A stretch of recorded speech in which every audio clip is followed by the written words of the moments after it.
इस कार्यक्रम के प्रसारण पुण्यार्चक हैं श्री आर.पी. जैन, श्रीमती ममता जैन, श्री प्रशांत जैन, श्रीमती दिव्या जैन, पुत्र भरत जैन, श्रीमती सौम्या एवं पारस जैन। जितने भी एक्सक्यूजेज हैं वो सामने ला करके रख देगा। देखो तुम्हारे पास ये परेशानी है, पेरेंट्स घर में बीमार रहते हैं, बच्चों की भी एग्ज़ाम आ रही है, हाँ, वाइफ से भी हमें संबंध अच्छे बनाना है, घर में वैसे ठीक नहीं चल रहा है, प्लम्बर नहीं आ रहा है, टीम मेंबर छोड़ करके जा रहे हैं। देखना ऑटोमेटिकली माइंड जी सारे के सारे ऐसे थॉट्स लाने लगता है। और जब हम शांत होकर के देखने लगते हैं, सोचने लगते हैं, और ये विचार हमारे भीतर आता है कि नहीं, मैं इसको ओवरकम कर सकता हूँ, सिचुएशन ऐसी नहीं जैसी मैं सोच रहा हूँ, तो उस समय हमारा माइंड जो भी हमें देगा, अच्छे विचार देगा, वो हमें सॉल्यूशन वहीं से प्रोवाइड करने लगता है। एन नंबर ऑफ सॉल्यूशन वो बताने लगेगा कि एक रास्ता ये है, इस रास्ते से चलोगे प्रॉब्लम इजीली सॉल्व हो जाएगा। दूसरा रास्ता तुरंत सजेस्ट कर देगा कि नहीं ये भी रास्ता है। तो ये एक साइंटिफिक थॉट प्रोसेस है कि if you think, if you believe it is impossible, your mind goes to work on to prove you correct. If you think it's possible, I can do very well, your mind goes to work on to provide the solution for these problems. बिल्कुल ऐसे ही चलता है।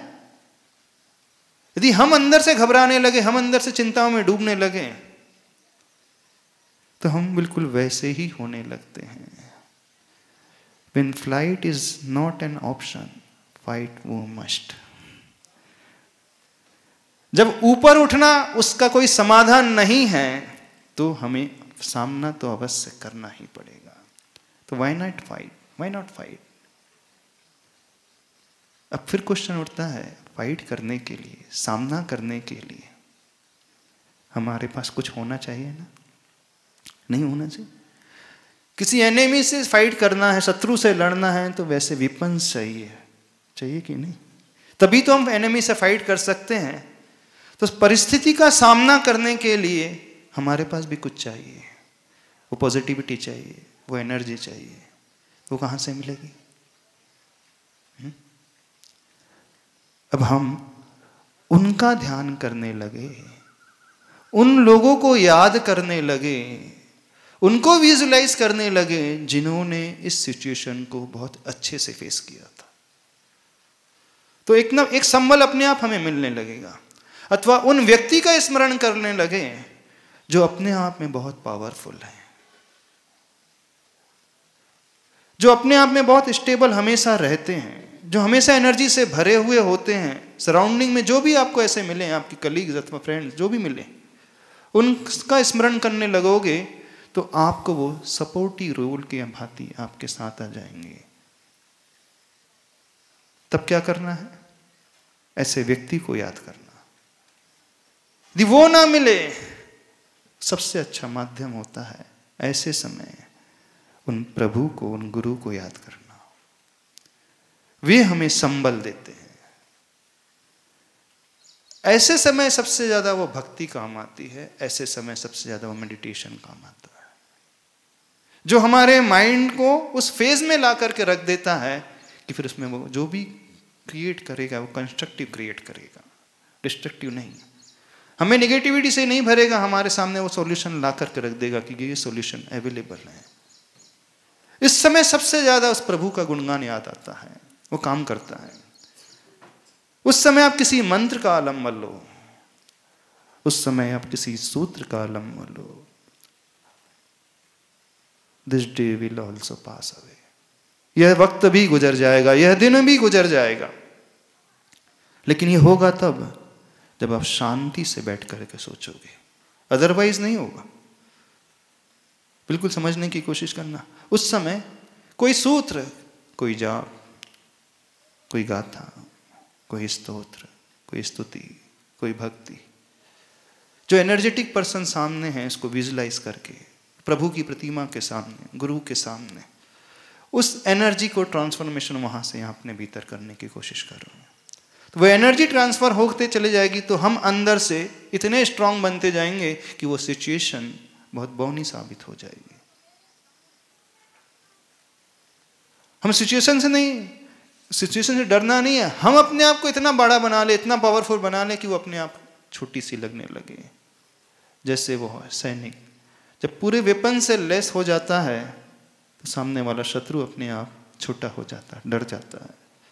तो अपने आप को उस weapon से लेस करने के लिए क्या ऐसे व्यक्ति का आलम्बन हम लेना सीखें, उन व्यक्तियों को याद करें। उस समय प्रभु की भक्ति बहुत काम आती है, अथवा वह मेडिटेशन बहुत काम आता है, वो ध्यान जो अंदर ही अंदर हमें एक एनर्जी से भर देगा, एक स्फूर्ति से भर देगा। प्रभु की भक्ति, प्रभु का गुणानुवाद, प्रभु को नमस्कार सिर्फ इसीलिए किया जाता है कि हम अपने आप को उस ऊर्जा से भर सकें। क्योंकि जो होना है वो तो होगा, वो नहीं बदलेगा। सामने वाला जैसा है, सिचुएशन जैसी वैसी ही रहेगी, बस हमें अपने आप को उस पोजीशन में लाना है कि वो सिचुएशन हमारे सामने बौनी साबित हो जाए। एग्जाम्पल देते हैं, जब किसी बीज को बोया जाता है उसमें से अंकुरन फूटता है, पौधा छोटा सा होता है, थोड़ी सी हवा आती है, तूफान आता है, बारिश आती है, भेड़ बकरी आती है, वो नष्ट हो जाता है। जो सराउंडिंग है बहुत एडवर्स सराउंडिंग है, सिचुएशन बहुत एडवर्स है, तो वो छोटे से पौधे को तुरंत नष्ट कर देगी। लेकिन यदि उसी पौधे ने अपनी जड़ों को गहरी पहुंचा दिया है और ऊपर से बढ़ने लगा, फिर आंधी तूफान भी आ जाए, तो वो जो वृक्ष का रूप ले चुका है अब उसे गिराएगा नहीं, वो गिरेगा, वृक्ष गिरेगा नहीं। वही आंधी है, वही बारिश है, वही तूफान है, वही भेड़ बकरी है, वही पशु चल रहे, छोटे बच्चे, वो अच्छे से मजबूती से खड़ा है। सिचुएशन पहले भी वही थी, सिचुएशन बाद में भी वही थी, सराउंडिंग पहले भी वही थी, बाद में भी वही थी। डिफरेंस क्या हो गया? वो पहले एक छोटे से पौधे के रूप में था, सेकंड नंबर में वो एक वृक्ष के रूप में आ गया। तो जो पौधे के रूप में रहता है, थोड़ी सी सराउंडिंग इस प्रकार की क्रिएट होती है, तुरंत गिर जाएगा। तो हमें सिर्फ करना यह है कि अपनी जड़ों को गहरी मजबूत पहुंचाना है, और वो जड़ें मजबूत होती हैं किसी का आलम्बन लेकर के, प्रभु की भक्ति करके। इस भाव से करोगे तो वो एनर्जी अपने आप भीतर प्रवेश कर जाएगी और आप अंदर से इतना अपने आप को मजबूत फील करने लगोगे जैसे वो वृक्ष की भांति आप हो जाओगे। सराउंडिंग में कोई अंतर नहीं आ रहा, लेकिन आप इतने पावरफुल हो गए कि वो कुछ आपका हार्म नुकसान नहीं कर पाएगी। हमारी बात समझ में आ रही? नहीं समझ में आ रही? हाँ, तो क्या पूछा था आपने? क्या सॉल्यूशन? एक ऐसा मंत्र अपने जीवन में अवश्य रखो जिसे पढ़ करके आप अलग ही दुनिया में पहुंच जाए, एकदम टेंशन लेस हो जाए, टेंशन फ्री हो जाए, अलग ही फील करने लगे कि नहीं मैं बहुत अच्छा महसूस कर रहा हूं। एक ऐसे प्रभु का वो याद किया करो, उन प्रभु की प्रतिमा के सामने बैठ करके कोई जाप किया करो। ऐसा नहीं समझने कि फालतू जाती है, अल्टीमेटली फाइट हमें ही करना पड़ेगा, हमारे बदले कोई और फाइट करने नहीं आएगा। सिचुएशन का सामना हमें ही करना पड़ेगा। हम बैठे रहे, हाथ पर हाथ रख करके बैठे रहे, कुछ नहीं होगा, वो और गिरा देगी और परेशान कर देगी। तो उस राजन को जो सूत्र मिला था उसके गुरु से, यह वक्त भी गुजर जाएगा, this day will also pass away. बस ऐसे ही है। तो जब संयोग परमानेंट नहीं रहता है तो वियोग भी परमानेंट नहीं रहता है। जब अनुकूलताएं परमानेंट नहीं है तो प्रतिकूलता भी परमानेंट नहीं रहती है। क्या समझ में आ रही बात? हाँ, क्या डाउट है? अब बोलो। अब इसे प्रैक्टिकल लाइफ में कहाँ कहाँ प्रॉब्लम आने वाले हैं? हाँ बोलिए। नमस्ते महाराज जी। महाराज जी, जीवन में जैसे जैसे आगे बढ़ते हैं हमारे लक्ष्य भी बार बार चेंज होते हैं। तो वो बार बार लक्ष्य चेंज होते हैं, इसलिए परेशानियां भी नई नई खड़ी हो जाती हैं कि समय के हिसाब से हमारा जीवन का कोई मूल लक्ष्य हमने अभी तक निर्धारित नहीं किया है। हमने लक्ष्य निर्धारित नहीं किया तो हमें करना पड़ेगा ना। हम क्या चाहते हैं, हम क्या होना चाहते हैं, हम क्या प्राप्त करना चाहते हैं, हम किसे देख रहे हैं? ये निर्णय तो हमें करना पड़ेगा ना, हमारी चिंता का कारण क्या है। वास्तव में रियलिटी में है भी वो कि हमारे ही द्वारा क्रिएट किए गई हैं। बहुत सारी जो चिंताएं होती हैं वो इमेजिनरी होती हैं, रियली होती ही नहीं है। हमारा मन जो है इस प्रकार का भाव पैदा करने लगता है। बहुत सारी ऐसी चीजें होती हैं।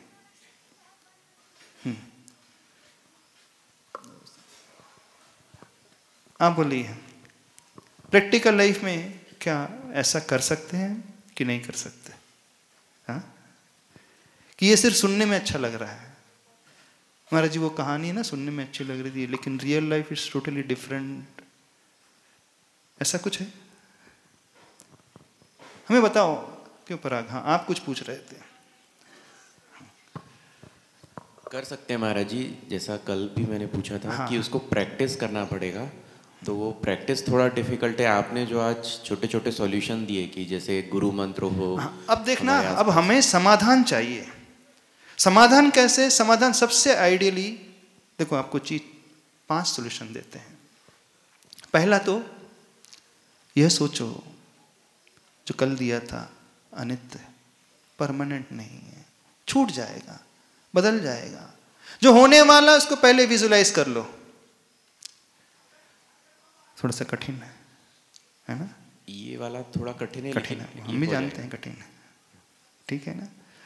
दूसरा, जब हमारे साथ ऐसा घटने लगे तो शांति से उसको एनालाइज करो। क्या प्रॉब्लम वास्तव में वैसा ही है कि मेरे माइंड में सिर्फ एक हाइप क्रिएट हो रहा है? मन में पहले भाव लेकर के आओ, नहीं, आई कैन डू दिस, मैं इसका आसानी से सामना कर सकता हूं, मैं इससे आसानी से पार हो जाऊंगा। ये फीलिंग आते ही आप शांति से बैठ करके सोचोगे तो आपको रास्ते अपने आप नजर आते चले जाएंगे। और आप अंदर से पहले ही ये सोच रहे हो कि नहीं, it's very difficult, it's next to impossible, I can't do this, ये तो ऐसा है। तो उसी समय हमारा माइंड जो इस प्रकार के प्रॉब्लम को वैसे रास्ते बताते चलेगा कि वो सारे के सारे कारण बता देगा। देखो, हाँ बिल्कुल तुम सही दिशा में जा रहे हो। घर में जो है मम्मी की भी तबीयत खराब ही रहती है, कब उनको हॉस्पिटलाइज करना पड़ जाए पता नहीं। बच्चे की भी एग्ज़ाम सिर पे रखी है तो उसको भी पढ़ाना है, और वाइफ से तो प्रॉब्लम हमेशा खटपट चलती ही रहती है। वो प्लम्बर इतने दिन से आ नहीं रहा है, और EMI और पेमेंट करना है, और वो आपको भी कोई गारंटी नहीं है कब किसकी जॉब चले जाए। अब देखना 5-6 उसने प्रॉब्लम आपको तुरंत आपके माइंड में ला करके रख दिया।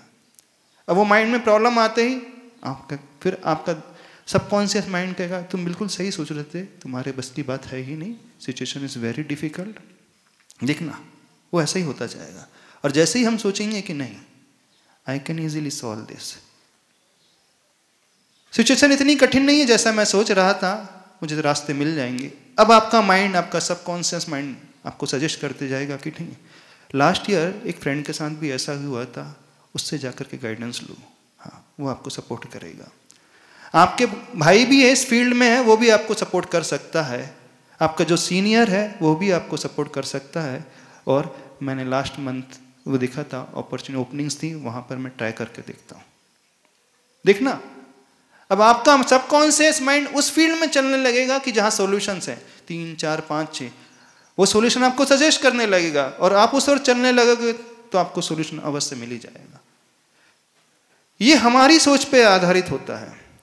तीसरा, सेम टाइम अपने आप को अंदर से मजबूत करने की कोशिश करें, जिससे हमारा मन एक स्थिरता का भाव महसूस करने लगे, अंदर ही अंदर सोचने लगे कि कुछ तो है मेरे पास जो मुझे बचा लेगा।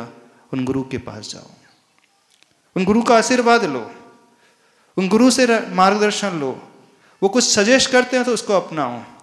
चौथी बात, उन प्रभु की भक्ति अच्छे से करो, उससे बहुत एनर्जी मिलती है, उससे मन आपका बहुत पावरफुल होने लगेगा। आपको शांति धारा पर विश्वास है, शांति धारा करो। आपको जाप पर विश्वास है, जाप करो। आपको अभिषेक पर विश्वास है, अभिषेक करो, लेकिन करो कुछ अवश्य उससे। पांचवा, ध्यान करना शुरू करो, मेडिटेशन करो। वो सबसे पावरफुल टूल है, उसका उपयोग जीवन में करो। क्या करें? मेडिटेशन करें? ठीक है, थोड़ा सा सजेस्ट कर देते चलो। बैठ जाओ चला। हम उन एफर्मेशन से अपने आप को भरते चले जाएंगे, उन भावनाओं से अपने आप को भरते चले जाएंगे। ये इंस्टेंट रिजल्ट देने वाला है। जैसे इंजेक्शन होता है एकदम इंस्टेंट रिलीफ देता है, और मेडिसिन थोड़ा धीरे धीरे होती है। चलो अच्छे से बैठो, आसन सीधा, आंखें बंद, गहरी श्वास।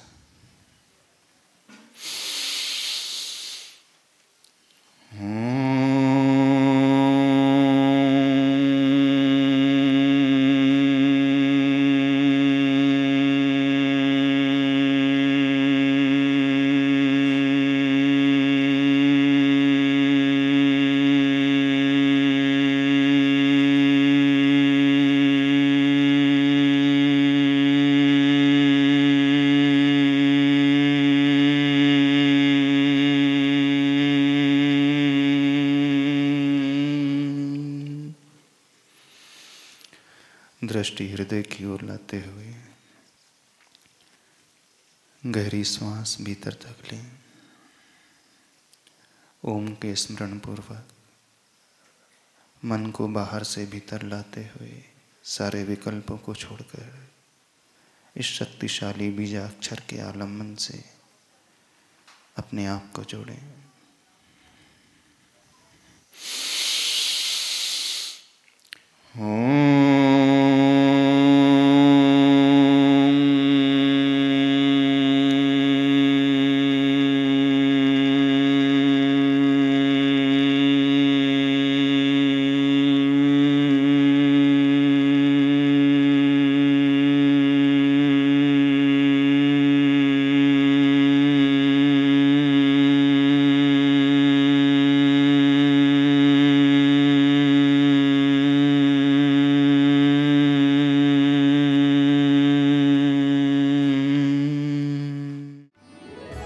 इस कार्यक्रम के प्रसारण पुण्यार्चक हैं श्री आर.पी. जैन, श्रीमती ममता जैन, श्री प्रशांत जैन, श्रीमती दिव्या जैन, पुत्र भरत जैन, श्रीमती सौम्या एवं पारस जैन।